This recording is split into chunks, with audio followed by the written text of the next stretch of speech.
Welcome back, everybody. This is Rodrigo Fonador with Asheville Real Estate News. We're bringing you here another episode. Today, we are going to be talking about auction.com and how to buy properties via auction online. And personally, really excited about this topic because I've never purchased anything off of auction.com. And so this is a really good opportunity for me to get some personal questions asked. And if anybody else has any curiosity, hopefully we're able to kind of work through some of the general FAQs and find out the inside look at what the process looks like and what pitfalls we need to be aware as buyers there to make sure that we use the system as it's designed, I suppose.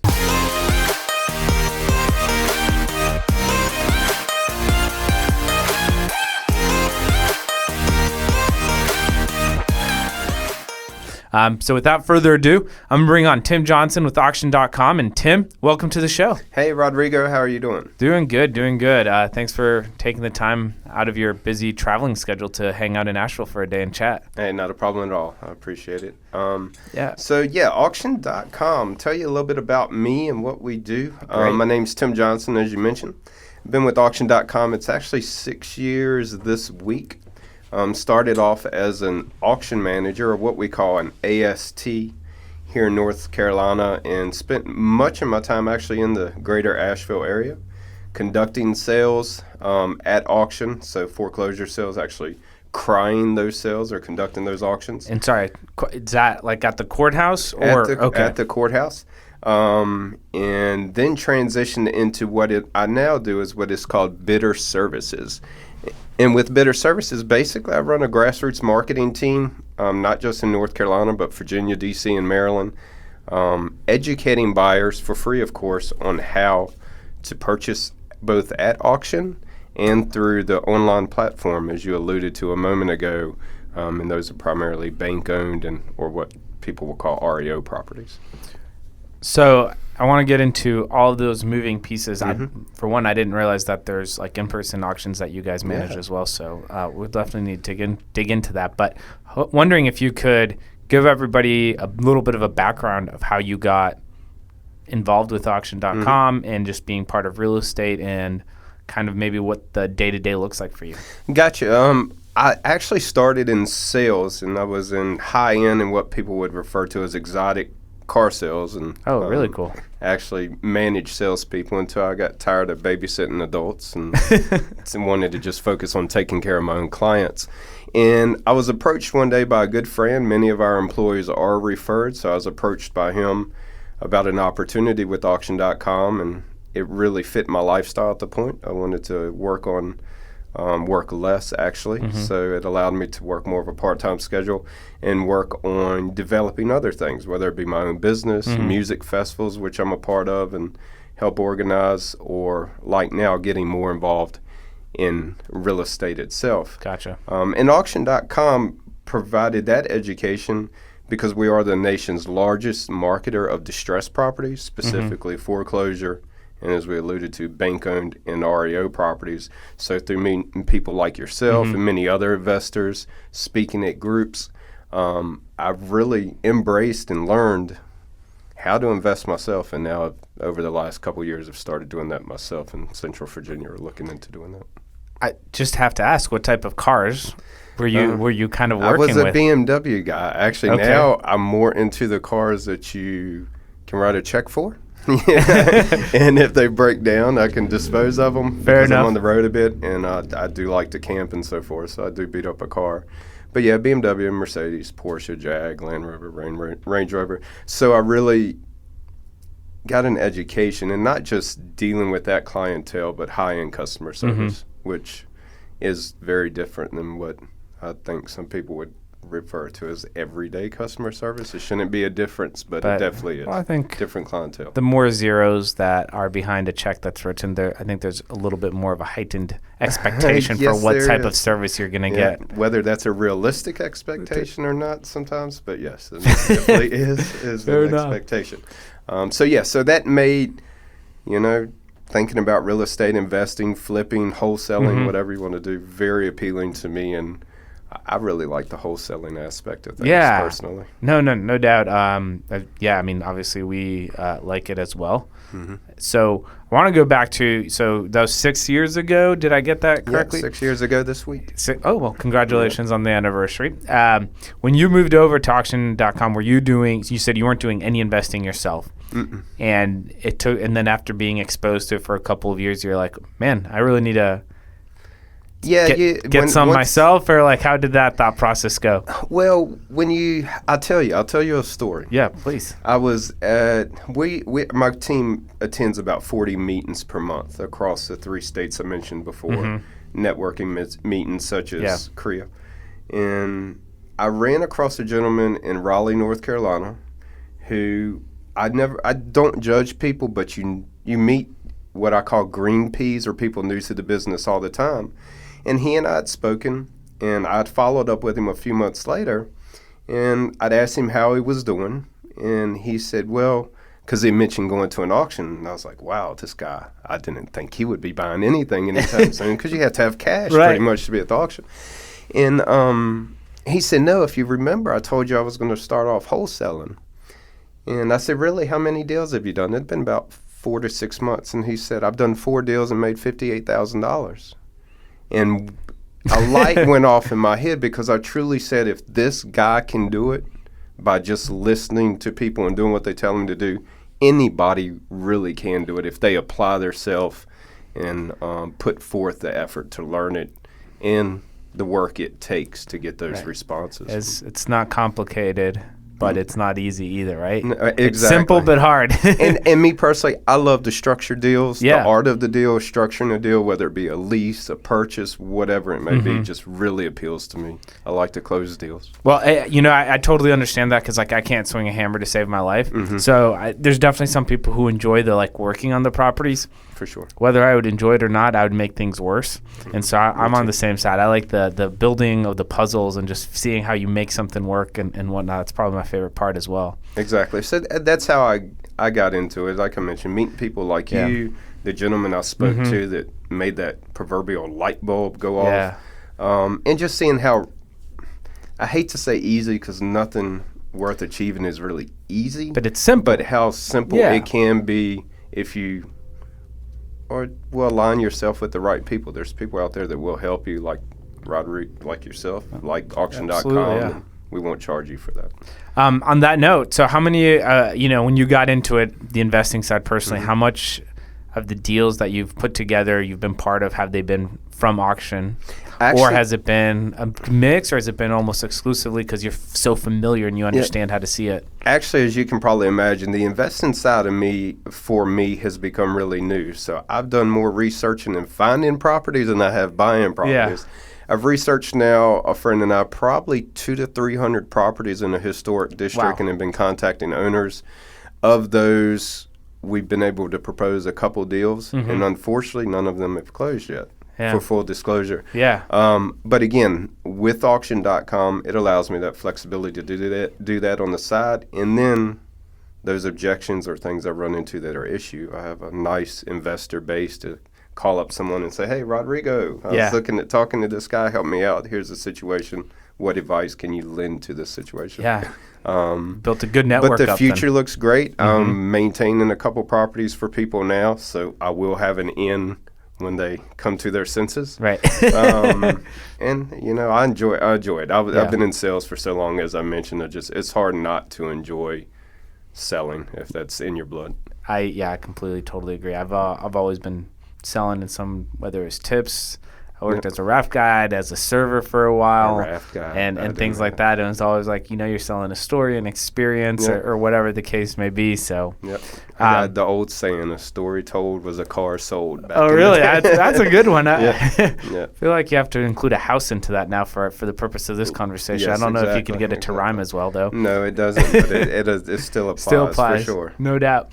So let's talk auction.com. Gotcha. What is the premise, like auction.com's goal or purpose is? Okay, what we do, into the nitty gritty, auction.com is the nation's largest and most trusted marketer of distressed properties, specifically, and we're going to talk about North Carolina here. Please, foreclosure and REO properties or bank-owned properties, so pretty much the same thing.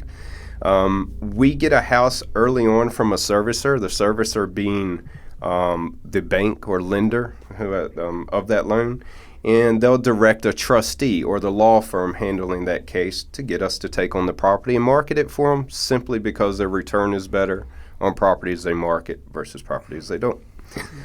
We have right now across the country probably a third to a fourth of all the assets that are in foreclosure across the country. Wow. Our sales rate in North Carolina is probably getting close to 50%, 46% of what is brought to sale, as much as you can imagine, and we may get into later. Some of those cancel, postpone, people file bankruptcies, they fall out. But at the core of it, we provide a service to the lender. In North Carolina, since it's a judicial state, we actually are involved in crying, or is a synonym for auctioning off those properties at the courthouse. And then what doesn't sell at the courthouse or reverts or sells back to the bank will show up in many cases on our online platform, so you can bid there. And the processes are very different. So I have a quick question, and then I've got a couple of other follow-ups. Yeah, First question. So are your client is anybody who has a distressed property could work with auction.com? Not necessarily. So most of these clients, they probably aren't actively looking to sell their houses with us. These are going to be properties that the banks have come to us and said, hey, we have this house in foreclosure. We want you to market it for us, and work with the law firm in that market. But what if I have a house that I would love to auction off and go that route instead of listing it? Could I do that? Unfortunately, right now, no. It's something that many companies would like to do, and I think what weighs into that is the laws around the state, and then, of course, your fellow lobbyists that are agents in your state. I probably would not like that, you right? probably would not like that as an agent. So, yes, you can't come to us and get us to sell something, though, full disclosure, we have done some what we call special sales. Sold a $7.3 million house at auction on the Potomac in Fairfax, Virginia. But for the most part, no, we do not do that. Interesting. Okay. Yeah. That's cool. I was like, that'd be really interesting. Yeah, our customers are definitely the servicers of the loan. So your banks of the world, whether it be Wells Fargo, BB&T, BOA, whatever, Sally, Freddie. Okay. So process for when you all sell a house, correct me if I'm wrong, see if I got this correct. You all, in North Carolina, right? Judicial state. So you guys get contacted by the servicer or the bank, and you know it's going to go be, you guys need to liquidate it, right? And so then step one is you go through that process, and then you go to the courthouse steps, and you do a vocal or an in-person, as you said, cry it, right? And then if it goes through the bid process and it sells, then great, it's taken care of. But if it goes through the bid process, nobody bids on it, then it becomes, that's what we'd consider an REO at that point, right? And then it goes onto your all's website? Pretty much, yes. Okay. Let me get into the fine details of that, because the great old state of North Carolina is different than any other state in the country, because they have this thing called the outbid process, or the upset bid process. Sometimes you'll hear it referred to. So, as you said, correct, the servicer will contact us via the law firm or whatever it may be. We will actually bring those assets that are on our site for sale. And full disclosure, again, those aren't all the foreclosures in North Carolina. Those are the part that we have that we're marketing. With, right? Yes, exactly. So we'll bring those to sale, and our staff will auction off those properties. At the time that sells in the state of North Carolina, how to put this? You have won the right to be the high bidder, is all you have won at the courthouse. At that point, whether it is sold to you or reverts or goes back to the bank, so there were no bidders in that case, it still is subject to a 10-day upset bid period, which I will try not to get in the weeds on this, and so please ask clarifying questions. Essentially, the way that works is if I were to win an auction today is what? Tuesday is hard to keep Tuesday track. the 2nd. So next week will be, next Tuesday would be 7 days, Wednesday, Thursday, Friday. The 10th day would fall on Friday. Oh, that's right, because it's 10 business days. 10 business days, and the courthouse must be open on that 10th day. Yeah. So it is consecutive days. The courthouse just has to be open on the 10th. So on next Friday, the sale would finalize, and whoever was if you were still the high bidder at that point, you'd be granted the property. But here's the nuance of it. Rodrigo, I win the property today for $100,000. You're a busy man. You couldn't make it to the auction this morning, but you know you don't really have to. So you come in behind me and you walk into what's called the Special Proceedings Office in the Clerk of Court's office and say, I want to file an upset bid on whatever property or file number. You go in, you say, hey, Tim Johnson from ABC LLC purchased this house or bid $100,000. You at that point have the opportunity to bid and beat me. It must be 5% greater than my bid or better, and you'll tender your deposit with the Clerk of Courts. At that point, that 10 days starts all over again. So I have really seen They can go for I've seen them go for 6 months. Yeah, 6 months for real is the longest I've seen. And that's why in talking you might hear me say things like, and recommend always put your max bid in, because time is money and you're tying up your deposit money if you're, you know. Yeah, there's a lot of different schools of thoughts on how to bid. Yeah,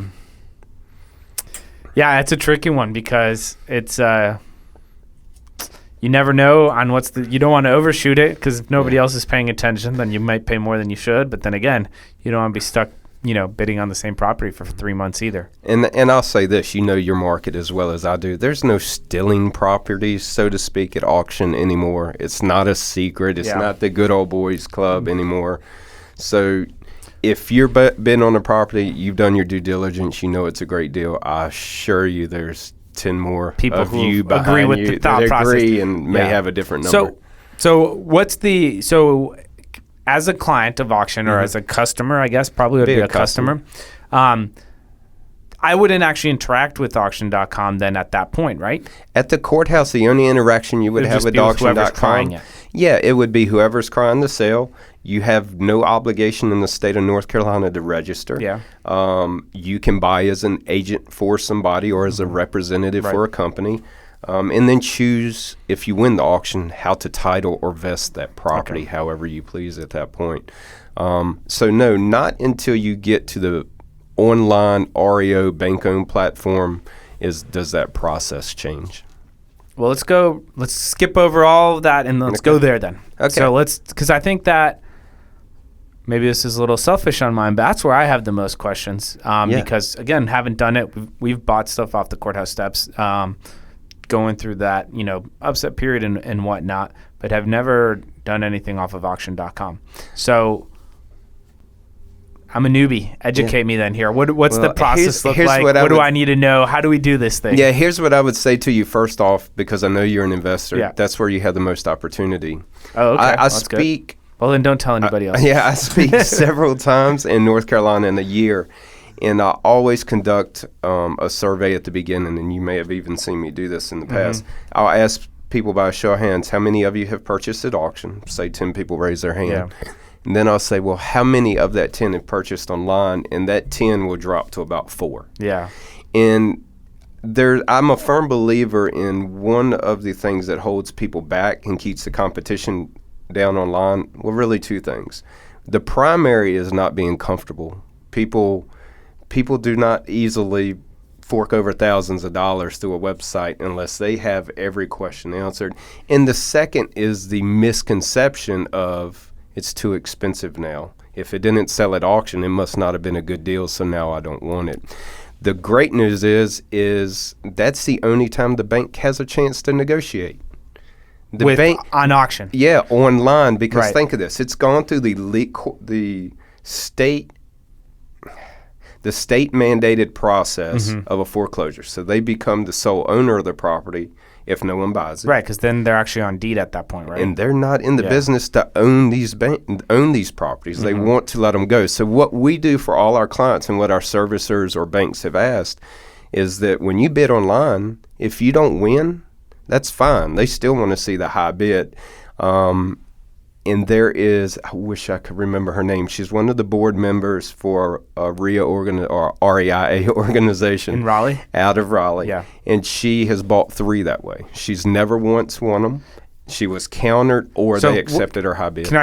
So let's say the property goes on to auction.com at say $100,000, and then the highest bid is $85,000. And so the bank says, hey, we really wanted 100, but the best offer we got is 85, so we're going to go with that anyways. Is that kind of the scenario that you're explaining? Yes, some of our servicers will accept 75 to 85% of the reserve in lieu of nobody meeting the reserve. Okay. So, well, let's back up. Yes. One step. What's the online process look like at the 30,000 foot view for somebody who's buying it? So, A to Z, really overview. Let's not get into the weeds yet. Gotcha. Overview of it. If I'm going to assume an educated investor coming into auction.com's platform. I understand it's a bank-owned property. I understand what that means. I understand what bit of due diligence is involved with that. I would be able to go to auction.com and look at this property, and at first I could see, one, can I get in and look at it at this point? Because during the foreclosure you can't. I would be able to see what fees are going to be involved in closing this, because there are closing fees involved, because it is a purchase from the bank. They're the full owner of the property. I will be able to see the contracts I'm going to sign, and I will be able to see a register button. And this is where the questions come in and where people get nervous is, okay, what am I doing when I click register and give you my credit card number and all this information? And it's really a simple process. You go in, you register, you give your personal information. You'll put a $2,500 hold on a credit card. It helps us identify who you are. But secondly, to keep a kid from hopping on the computer and messing the auction up. Has that happened? Yeah, it does. Or, I mean, you can't keep maybe the previous owner at that point. It really doesn't matter. But it does kind of just a little bit of barrier of entry. Yeah, exactly. Yeah. Some sort of firewall to keep some of the people, non-serious buyers out of it. I would go in and register. I would have the opportunity to put in, once I've registered for an event, to put in a proxy bid, so I don't have to babysit it. Yeah. I'll still get an indication every time I'm upset, or not upset, but counter bid against. And I can choose to bid each time I receive that email if I like to. At the end of it, if I'm declared the winner, I'm going to get an email quickly.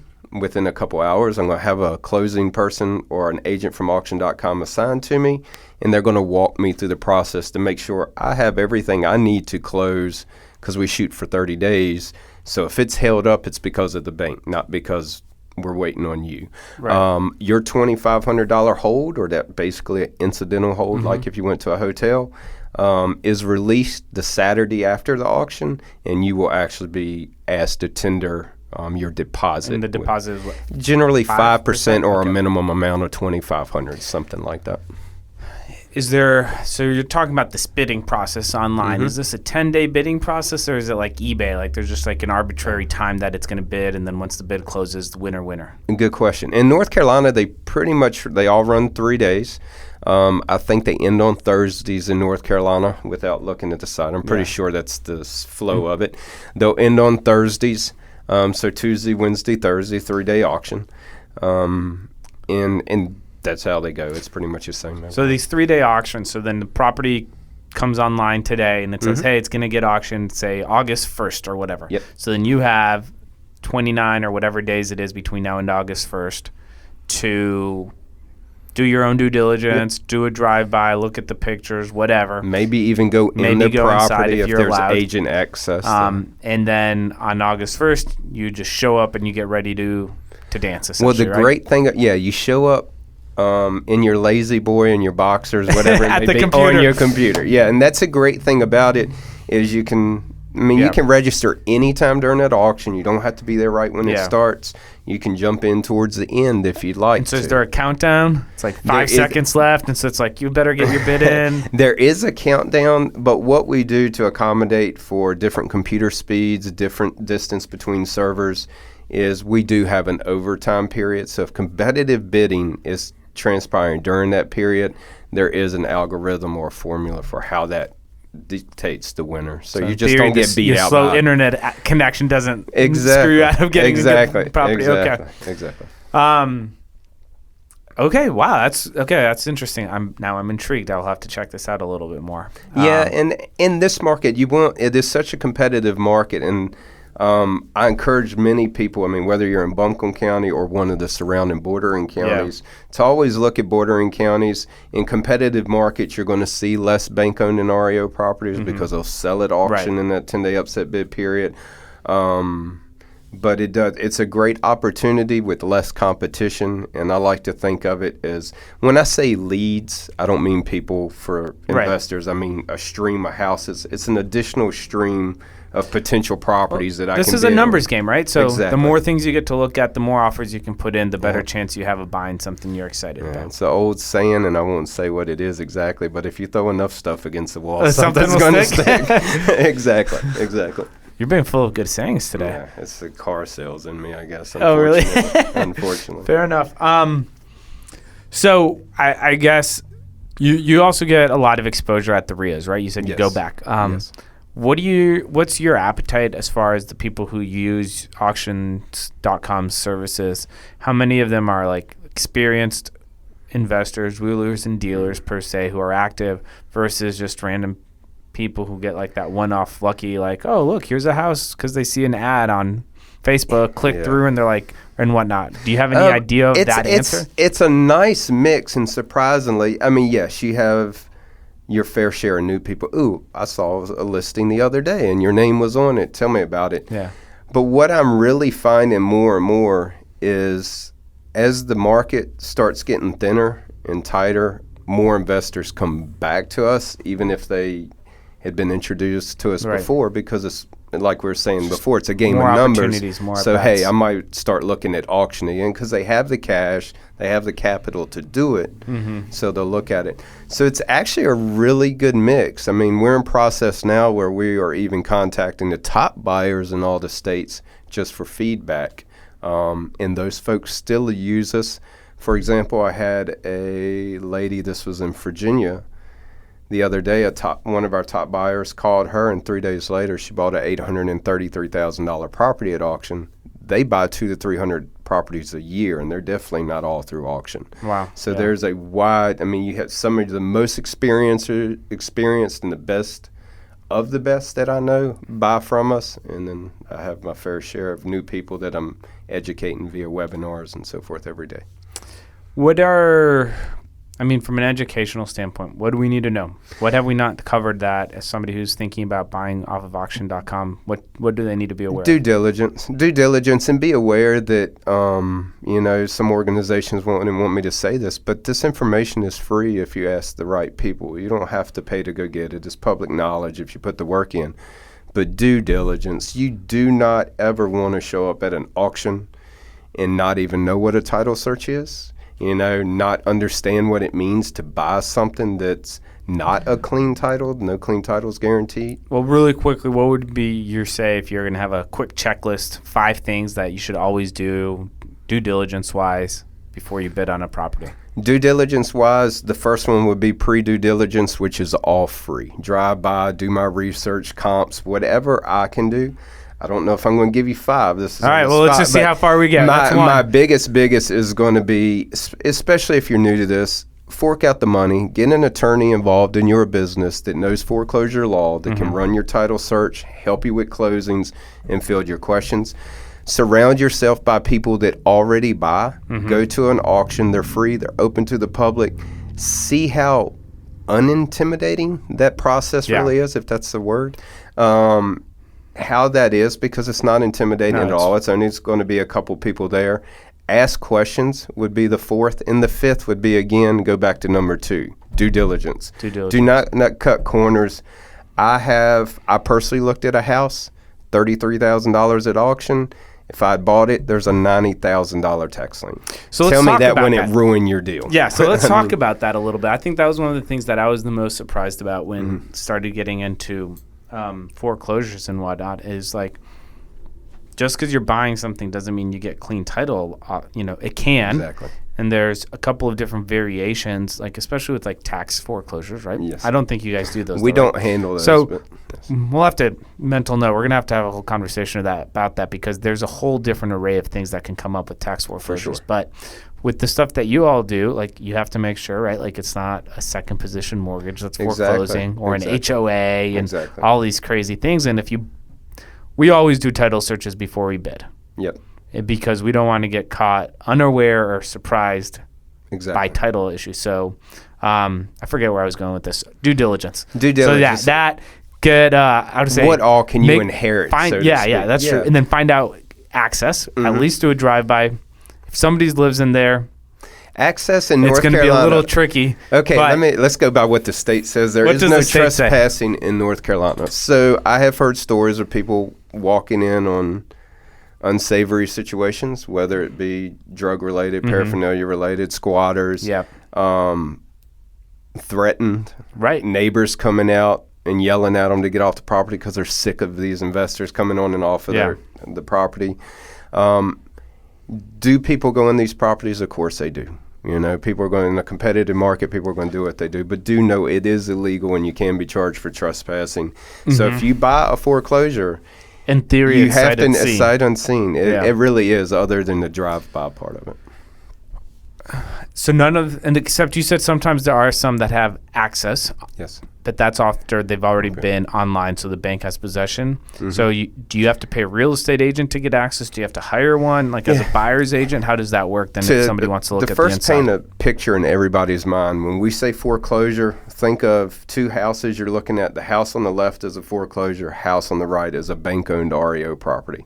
The house on the left that's a foreclosure, we can't get in. It might be someone still living in it. Bank doesn't own it. The bank-owned property, though, you are correct. If you go on the site and it'll say under the pictures, it'll say access, and it'll say yes or no. If you click yes, it'll have a 1-800 number for an agent to call, and they can grant you access. Now, does the agent want have to call, or does the agent have to call? The agent has to call. And they'll have to call and give their license number. Okay. And if the agent then would have to charge the buyer a buyer's premium, so it wouldn't be like a traditional sale where the seller pays the agent?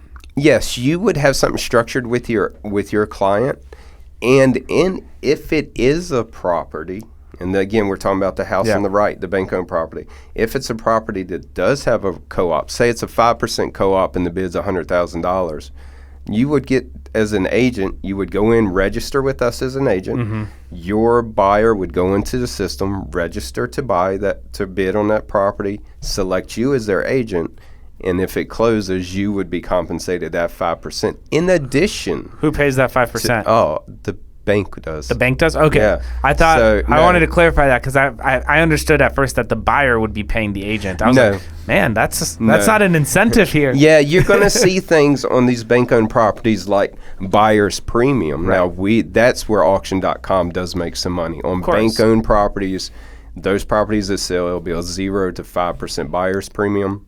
So that would be, if the property's bidding for 100, I would be paying 105 then. Plus closing fees, which could run 850 whatever, to 2200, whatever. That's okay. So auction.com gets paid on top of whatever the list price is. Some of it. But Not the agent would them, get paid out of the bank. Yes, it's part. It's so like if the there's an agent that's paying getting a 3% buyer's commission off of 100, they would get 3% from the bank. At closing, you get a check cut to you because you're the agent. Yeah. In addition to whatever you've worked out with your client, because many agents will have some sort of agreement with their client that if they go off and buy, whether it be a foreclosure or something, that doesn't cut you out of it completely. Right. Well, yeah. If you're bringing good properties to your buyers, I'm sure your buyers should have no problem in compensating you for that. Oh yeah, I've now a ridiculous story on one of the outlying stories is I had an agent charging people $600 to show him my house.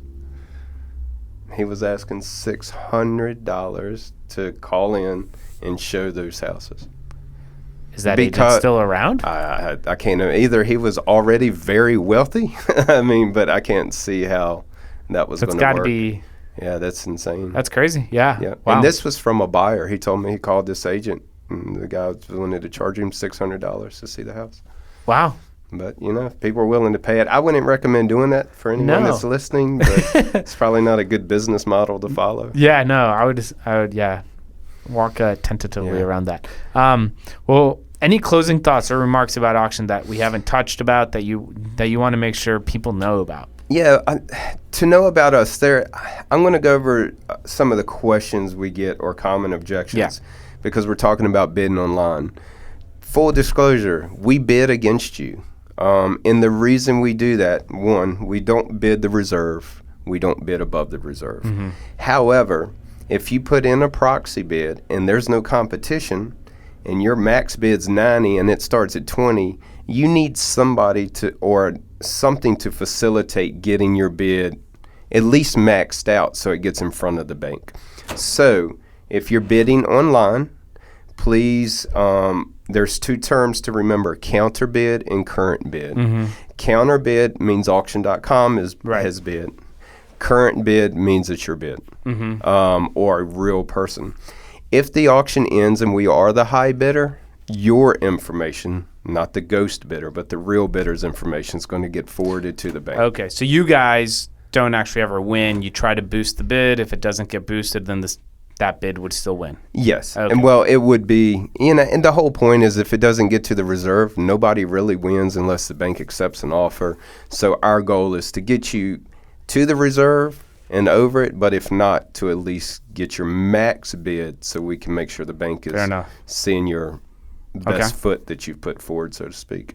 Other than that, I would really, the due diligence side of things, as you know, as an agent or an investor, building a team around you that understands that business and that can work with you along the way, educate you.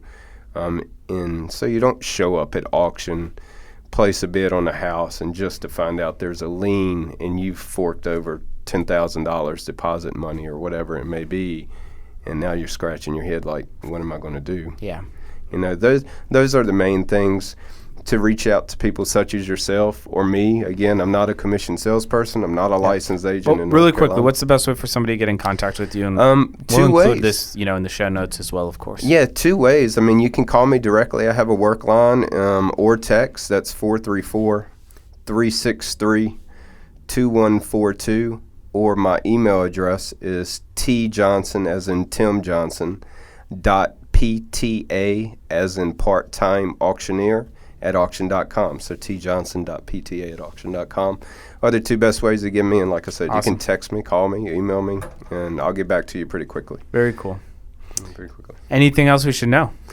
No, we're here to help you. Like I mentioned, we aren't commissioned agents. We're here to educate people. Auction.com makes most of its money from its servicers. Right. We do generate income if you buy something online, so pay attention to those buyer's premiums. Read the fine print. Yeah, exactly, and read those contracts, because those are the contracts that you're going to sign. And if you have questions, reach out to our 1-800 number. Reach out to myself, and make sure you know those answers before you go forking over your hard-earned money. Tim, thank you so much for taking the time today. Hey, Rodrigo, answering my it's always questions. a pleasure, man. Thank you so much. As always, yeah, look forward to seeing you at the next meeting. Yeah, definitely. And well, there you go, guys. If you have any questions about auction.com, buying on auction, etc., now you know who to talk to, who to reach out to. It's nice to have a face behind a number, and it's nice to not have to go to 1-800 or whatnot. So, Tim, once again, thanks for joining the show. Hey, thank you. Nice to be here. Everybody else, see you guys next week for another episode of Asheville Real Estate News. And as always, have a good one. Thank you.